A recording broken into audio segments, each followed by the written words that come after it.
Qishloqdagi qizlardan tongi rubrika bo'lsin demak ketdik. 2-3 kundan beri uxlab qolib 8 da turayotgan edim. Bugun insof berib 5 da turdim.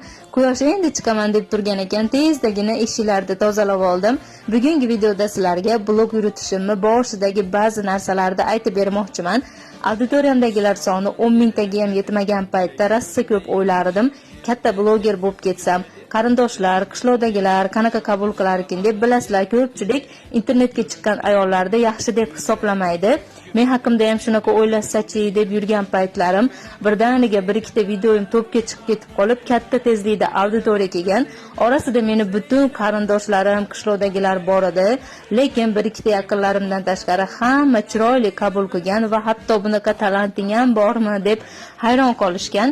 Mendagi videolar asosan uborka, qishloq hayoti bo'lgani uchun, ya'ni ochiq sochiqlikdan, bema'ni harakatlardan yiroqda bo'lgani uchun vaqt o'tib o'sha 1-2 ta salbiy fikrdagi yaqinlarim ham tushunib poddержка bera boshlagan. Bu narsalarni aytganim sababi menga yangi yo'nalish qo'shilyapti. Bu yo'nalishim ko'pchilikka go'zal namuna bo'ladi deb umid qilaman. Internetga chiqishimdan asosiy maqsadim shu, boshqalarga chiroyli o'rnak bo'lish. Yangi yo'nalishim haqidagi videolarda keyingi reelslarda ko'rishingiz mumkin bo'ladi.